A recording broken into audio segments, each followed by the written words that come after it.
এবার যাদের বউ চৌ কেউ নাই, সিঙ্গেলরা সবাই হাত তোলো। হ্যাঁ, আহা, কারো বউ নাই আপনাদের? না রে আব্বা, বোঝে না রে।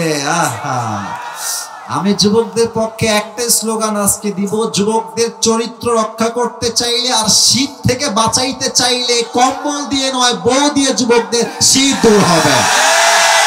আমি আমার আব্বাজানদেরকে পায়ে হাত থেকে বলতে চাই, আব্বাজান এই যে স্লোগান দেন, এই তোরে নিজের পায়ে দাঁড়াতে হবে আগে, তার আগে তোর বিয়ে হবে না রে। এই স্লোগান বাদ দিতে হবে ভাই। প্রথম কথা কতি হবে যে তুই বিয়ে কর, তোর যা আমি তোর বাপ তোকে দিয়ে দিব, যা। আমাদের সকলের প্রথম নবী, প্রথম পুরুষ যিনি পৃথিবীতে প্রথম এসেছেন তার নাম কি? আদম আলাইহিস সালাম। আচ্ছা বলেন তো, আমাদের সকলের মা যিনি আদম আলাইহিস সালামের স্ত্রী ছিলেন তার নাম কি ছিল? হাওয়া আলাইহিস সালাম। আচ্ছা বলেন তো, পৃথিবীতে, এটা অনেকে হয়তো জানেন বাট মাথায় নাই, রিমাইন্ডার দিচ্ছি, পৃথিবীতে সবচেয়ে সুন্দরী মেয়ের নাম কি? সুন্দরী নারী হাওয়া আলাইহিস সালাম। সুবহানাল্লাহ পড়বেন না আপনারা সবাই? দুনিয়াতে তিনি প্রথম এসেছেন আদম আলাইহিস সালামের সঙ্গে। তাহলে আমাদের পূর্বপুরুষ আদম আলাইহিস সালাম প্রথম পুরুষ, প্রথম নবী। তার বাসা ছিল জান্নাতে। আপনারা সবাই জানেন যে উনি জান্নাতে একটা নিষিদ্ধ গাছ থেকে ফল খাওয়ার জন্য ওনাকে আল্লাহ তাআলা জান্নাত থেকে দুনিয়াতে পাঠিয়েছিলেন। তো উনি যখন জান্নাত থেকে ভুল করে ফলটা খেয়ে ফেললেন, আল্লাহ বললেন, আদম তোমাকে যে আমি মানা করেছিলাম ফলটা তুমি খেও না, খেলে কেন? আমি আল্লাহ মানা করেছিলাম তো। তো আদম চাইলে একটা আর্গুমেন্ট করতে পারতেন যে আল্লাহ এই জন্য, ওই জন্য, এই এক্সকিউজ, ওই বাহানা, এই বাহানা, তাল বাহানা। উনি করেন নাই। আল্লাহ বলছেন, আদম তুমি কেন করলা? আদম আলাইহিস সালাম বললেন, আল্লাহ রব্বানা যালামনা আনফুসানা ওয়া ইল্লাম তাগফির লানা ওয়া তারহামনা লানাকুনান্না মিনাল খাসিরিন। Allah, surrender, I have made a mistake. Allah আমার ভুল হয়ে গেছে, তুমি যদি আমাকে ক্ষমা না করো, and if you don't mercy upon myself, তুমি যদি আমাকে মায়া না করো, আমি ক্ষতিগ্রস্তের মাঝে শামিল হয়ে যাব। আয়াতটা ভালো করে বুঝবেন, মুরব্বীরা আমার চোখে চোখ রাখেন, যুবক ভাইরা প্রত্যেকটা শব্দ বুঝে বুঝে শুনবেন। উনি চাইলে জাস্ট বলতে পারতেন রব্বানা যালামনা আনফুসানা ওয়া ইল্লাম তাগফির লানা লানাকুনান্না মিনাল খাসিরিন ওয়া তারহামনা বলার প্রয়োজন ছিল না। উনি কেন বলেছেন? তোমাদের এখানে অনেকের বন্ধুরা তোমরা বসে আছো, তোমার বন্ধু হয়, এখানে আছে না সবাই? এখানে আছে। দেখবা মানুষ যখন বিশ্বাস ভেঙে ফেলে, আমরা হয়তো মাফ করতে পারি বাট আগের মতো আমরা হয়তো ভালোবাসি না। এর কারণ বিশ্বাস নাই যেখানে, ভালোবাসা নাই সেখানে। বিশ্বাস আছে যেখানে, ভালোবাসা আছে সেখানে। ঠিক আছে কিনা বলেন? তো আদম বলছে, আল্লাহ তুমি তো আমারে মাফ করে দিবা, এটা আমি জানি, তুমি রহমান, তবে আমাকে শুধু মাফ করলেই হবে না, আগে যে আমাকে ভালোবাসতা, যেমন করে ভালোবাসতা ঠিক তেমন করে আমাকে আবার ভালোবাসতে হবে। সুবহানাল্লাহ পড়ে সবাই। আচ্ছা, এই হচ্ছে আদম আলাইহিস সালামের ঘটনা। তো আল্লাহ তাআলা বলছেন, তোমরা যেন পথ ভুলে না যাও, তাই তোমাদেরকে আমি আল্লাহ হেদায়েতের জন্য দুইটা জিনিস দিয়েছি। বলেন সবাই, কয়টা? হ্যাঁ আপনারা বলবেন সবাই, বলেন সবাই, কয়টা? দুই। এক হচ্ছে নবী, আর এক হচ্ছে কিতাব আল কোরআন। এই কোরআনে আল্লাহ তাআলা কি বলেছেন? যশোরের মনিরামপুরের দোদালিয়ার ভাইরা বুঝবেন। আল্লাহ তাআলা বলছেন, ওয়াতাসিমু বিহাবলিল্লাহি জামিআন ওয়া লা তাফাররাকু। একবার এটার দিকে সবাই তাকান তো, এই কোরআনের দিকে সবাই তাকান। আচ্ছা, এটা কি কোনো রশি মনে হচ্ছে দেখে? আরে ভাই বলো, রশি মনে হচ্ছে দেখে? রশি না, এটা হচ্ছে একটা কিতাব, একটা বই, যার ভেতরে সব পৃষ্ঠা দিয়ে ভরা। তো আল্লাহ তাআলা বলছেন এটা কোনো কিতাব নয়, এটা হচ্ছে রশি। আল্লাহ কি বলছেন? তোমরা আমার দেওয়া এই রশিকে শক্ত করে ধরো, ওয়ালা তাফাররাকু, and do not become divided to hold this Quran. এই কোরআনকে ধরতে গিয়ে তোমরা ভিন্ন ভিন্ন দলে ভাগ হয়ে যেও না। এবার বোঝেন আল্লাহ রশি কেন বললেন। মনে করেন যে জান্নাত আমাদের আসল ঠিকানা, আর দুনিয়া হচ্ছে একটা কুয়া। আপনার যশোরে কুয়া আছে না? কুয়ার থেকে আমরা কি তুলি যশোরের ভাইরা? আরে ভাই কথা কম, কথা না বললে তো কথা জমবে না। কুয়ার থেকে আমরা রশি দিয়ে কি তুলি? পানি তুলি। আচ্ছা মনে করেন যে আপনাদের এই আসিফ হুজুর কালকে যশোরের একটা ছোট্ট কুয়াতে এমনি হাঁটতে গিয়ে ঠাস করে পড়ে গেছে, এমনি পড়ে গেছে। আচ্ছা আপনাকে ডাকলো যে আসিফ হুজুর পড়ে গেছে, তুলতে হবে, জলদি আসো জলদি আসো। এবার বলেন তো আপনি আমাকে তোলার জন্য বাঁশ ফেলবেন, গাছ ফেলবেন না রশি ফেলবেন? একটু যশোরের সাউন্ড পাচ্ছি। আবার বলেন আমাকে তুলতে গাছ ফেলবেন, বাঁশ ফেলবেন না রশি ফেলবেন? রশি ফেললেই শুরু হবে না। রশির মধ্যে দুইটা শর্ত লাগবে। কয়টা শর্ত লাগবে? কথা কয় না, বলেন সবাই কয়টা লাগবে? দুইটা শর্ত। এক, রশি হওয়া লাগবে মজবুত, শক্তিশালী। কারণ কি, আপনি আমাকে ফেললেন রশি তোলার জন্য উপরে, তো আমি দেখলাম যে রশি হচ্ছে পচা পাটের রশি, আমি টান দিব উল্টে আবার ঠাস করে পড়ে যাব। রশি হওয়া লাগবে মজবুত। এবার বলেন তো এই কোরআনকে আল্লাহ বলেছেন একটা রশি। আপনার চিন্তা দিয়ে বলবেন, কারো দিকে আপনার তাকাবার প্রয়োজন নেই, আপনি আপনার চিন্তা থেকেই বলেন এটার মতো শক্ত রশি এই পৃথিবীতে দ্বিতীয় আর কোনো কিছু কি হতে পারে? আল্লাহ বলছেন এটা হচ্ছে আমার রশি, আমি ফেললাম। দুই নাম্বার শর্ত হচ্ছে কুয়ার থেকে যখন আপনি কাউকে তুলবেন, যে তুলবে তার হাত শিথিল হওয়া যাবে না, শক্তিশালী হওয়া লাগবে।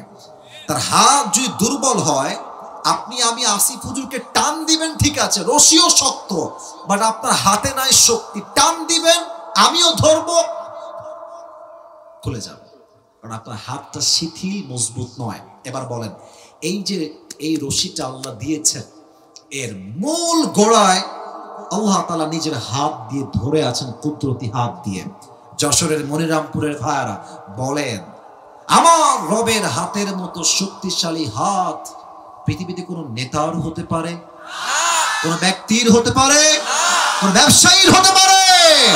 আল্লাহ বলছে বান্দা আমি আল্লাহ একটা রশি ফেললাম, তার নাম হচ্ছে কোরআন। ধরো ধরো, তোমরা কুয়ায় পড়ে আছো, কুয়ার ভেতরে পড়ে আছো, ধরো রশিকে আমার, শক্ত করে ধরো। মারামারি কইরো না, অমুকে জামাত, অমুকে চরমোনাই, অমুকে কওমিয়া, অমুকে আওয়ামী লীগ, অমুকে বিএনপি, অমুকে সরসিনা, অমুকে কওমিয়া, অমুকে আলিয়া। প্রথম পরিচয় আমার আলিয়া নয়, প্রথম পরিচয় জামাত ইসলাম নয়, প্রথম পরিচয় বিএনপি নয়, প্রথম পরিচয় কওমিয়া নয়, প্রথম পরিচয় চরমোনাই নয়, প্রথম পরিচয় সর্বসরসিনা নয়। আমার প্রথম পরিচয় আমি মুসলমান ঘরের সন্তান, যশোরের ভাড়া। দলাদলি করতে যেও না, শক্ত করে সবাই মিলে ধরো। আমি আল্লাহ তোমাদেরকে আবার সেই হারিয়ে যাওয়া বাসা জান্নাত, সবাইকে আবার সেই ঠিকানায় পৌঁছায় দিব। সুবহানাল্লাহ পড়বেন না আপনারা? এটাই হচ্ছে সেই কোরআন। শেষ কথা বলে আমি আমার তাফসিরে ফিরে যাব। আপনারা তাবলীগ নামে আমাদের একটা দেশে কাজ হয়, আপনার নাম শুনছেন তাবলীগের নাম? তাবলীগ জামাত। সকালে একটা নিউজ শুনে আমার দেহের মধ্যে একটা কম্পন তৈরি হয়ে গেছে, আমি অবাক হয়ে গেলাম। আজ তাবলীগের সংঘর্ষে প্রায় 4 জন নিহত হয়েছে। আল্লাহু আকবার, নাউযুবিল্লাহি মিন যালিক। আজ মুসলমানদের অবস্থা কোথায়? মুসলমান শত্রুকে বানিয়েছে বন্ধু, বন্ধুকে বানিয়েছে শত্রু। যুবক ভাইরা ঠিক কিনা বলো? আপনি একটু তাকায় দেখেন, আমাদের দেশে মুসলমানে দাঙ্গা করে, আর আমাদের সবচেয়ে বড় শত্রু দেশের নাম হচ্ছে ভারত। যুবক ভাইরা, আর এই ভারতের যে সাংবাদিক গুলো আছে, একটাকেও আমার সাংবাদিক মনে হয় না। আমার মনে হয় এরা গুলিস্তানে আন্ডার প্যান্ট বিক্রি করলে বেশি মানাইতো। যুবক ভাইরা, আমরা জাস্ট মুসলমান ঘরের সন্তান, শান্তি চাই। না হলে এই সমস্ত ভারতের কুলাঙ্গার সাংবাদিকদেরকে সাইজ করতে মুসলমানদের 10 মিনিটও সময় লাগবে না। যুবক ভাইরা ঠিক কিনা বলো? আপনারা মুসলমানরা মারামারি করেন, আর ভারতের মিডিয়া আমাদের বিরুদ্ধে অপপ্রচার করে। তারা সুযোগ পেয়ে যায়। আমাদের দেশে যখন মুসলমানরাই মারামারি করে, তখন জাস্ট মুসলমানদের ব্যক্তিত্বে আঘাত হয় না, পুরো দেশের একটা সার্বভৌমত্বে আঘাত সৃষ্টি করে। যুবক ভাইরা ঠিক কিনা বলো? আমি তাবলীগী ভাইদের কাছে আমি আসি অনেক অধম, অনেক ছোট, আপনাদের পায়ে আমাদের হাত। দেশটা আমরা দ্বিতীয়বার স্বাধীন করেছি, এটাকে আর বদনাম করবেন না। মনে রাখবেন, মদিনায় আউস এবং খাজরাজ গোত্রের মাঝে সবচেয়ে বেশি দ্বন্দ্ব ছিল। এদের মাঝে কি প্রবলেম ছিল? Ego problem. আমি সেরা, I am the best, I am the best, I am the best, no one is more best than me. আমি হলাম সবার সেরা। আল্লাহর হাবিব আসলেন, দেখলেন এদের মাঝে সবচেয়ে বড় প্রবলেম হচ্ছে ইগো প্রবলেম, ব্যক্তিত্বের প্রবলেম। যে নিজেকে সেরা মনে করে, সেরা সে নয়। লোকে যারা সেরা কয়, আল্লাহ যারা সেরা কয়, সেরা তো সেই হয়। যুবক ভাইরা, ঠিক কিনা বলো? আল্লাহর হাবিব ডাক দিয়ে বললেন, হে আউস এবং খাজরাজ গোত্রের ভাইরা, মাথায় রাখবেন, এই পৃথিবীতে সমস্ত শ্রেষ্ঠত্বের একমাত্র মালিক হচ্ছেন আল্লাহ তাআলা। যেহেতু তোমরা রবের সামনে মাথাকে নত করেছো, এটাই স্পষ্ট প্রমাণ তোমরা শ্রেষ্ঠ নও। প্রথম শ্রেষ্ঠত্বের মালিক হচ্ছেন এক রব, তিনি কে? ভুলে যাও লড়াই, ঐক্যবদ্ধতার ডাক দাও। ঐক্যবদ্ধ হয়ে গেল। পুরো মদিনার আউস এবং খাজরাজ গোত্রের সমস্ত দ্বন্দ্ব নিমিষেই মিটে গেল। সুবহানাল্লাহ পড়বেন না আপনারা সবাই? আমাদের শামের দিকে তাকান, সিরিয়ার যে বিজয় হলো, কেমনে হলো? মুসলমান ঐক্যবদ্ধ হয়ে কাজ করেছে, জালিম তার মস্তক ছাড়তে বাধ্য হয়েছে, ঠিক কিনা বলে? আরে ভিন্ন দেশ লাগবে কেন?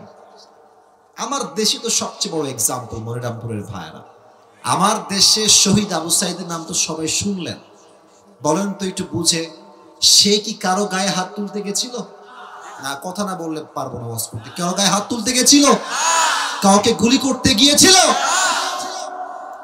আমরা বলেছিলাম যে আমাদের কিচ্ছু লাগবে না, শুধু কোটার সংস্কার হলেই আমরা খুশি। এটা আমাদের ফার্স্ট স্লোগান ছিল। যখন শহীদ আবু সাইদের বুকে গুলি চালানো হলো, আল্লাহ বললেন, কিসের কোটার সংস্কার? এবার প্রত্যেকটাই সংস্কার হয়ে যাবে। ছাত্রদের গায়ে একটা আগুন লাগলো, সমস্ত ছাত্র এক হলো, সমস্ত দল এক হলো, একটাই স্লোগান, হয় জীবন দিব, না হয় স্বৈরাচারকে বিদায় করে ছাড়বো। যুবক ভাইরা আমার, আমি তাবলিগি ভাইদেরকে বলবো, আমরা কেউ শত্রু নই, ঐক্যবদ্ধ হয়ে যান। সাতপন্থী বুঝি না, জুবায়েরপন্থী বুঝি না, আলেমপন্থী বুঝি না, আমরা একমাত্র ইসলামপন্থী বুঝি, আর কিচ্ছু আমরা বুঝি না, ঠিক কিনা বলে? আল্লাহ এই তাবলীগ গ্রুপের মারামারি সব বন্ধ করে দিক, পুরো দেশটাকে আল্লাহ তাআলা শান্তিপূর্ণ দেশ করে দিক। আমরা সকলেই দিল খুলে পড়ছি আমিন। আপনাদের বউ আছে কার? একটু হাত তুলুন তো, বউ আছে? আচ্ছা, হ্যাঁ, নাই তো বেশিরভাগ লোকের। আচ্ছা, বসান, হাত বসান, হাত বসান। এবার যাদের বউ টো কেউ নাই, সিঙ্গেলরা সবাই হাত তোলে। হ্যাঁ, আহা, কারো বউ নাই আপনাদের? না রে আব্বা, বোঝে না রে। আহা, আমি যুবকদের পক্ষে একটাই স্লোগান আজকে দিব, যুবকদের চরিত্র রক্ষা করতে চাইলে আর শীত থেকে বাঁচাইতে চাইলে কম্বল দিয়ে নয়, বউ দিয়ে যুবকদের শীত দূর হবে। আমি আমার আব্বাজানদেরকে পায়ে হাত থেকে বলতে চাই, আব্বাজান, এই যে স্লোগান দেন, এই তোর নিজের পায়ে দাঁড়াতে হবে আগে, তার আগে তোর বিয়ে হবে না রে। এই স্লোগান বাদ দিতে হবে ভাই। প্রথম কথা কতি হবে যে তুই বিয়ে কর, তোর যা, আমি তোর বাপ তোকে দিয়ে দিব, যা। এটাও যদি বাপের স্লোগান হয়, বিয়ের ক্ষেত্রে যুবকদের 80% যুবকরা জেনার থেকে বেঁচে যাবে। যুবক ভাইরা আমার, না, বাপদেরকে বলে আসলে বেশি একটা লাভ নাই। বেশিরভাগ মেয়েদের মধ্যে সমস্যা আজকে। তুমি দেখবা যে মেয়েরা টাকা পাইলে টাকলার সঙ্গে বিয়ের পিড়িতে বসে যায়।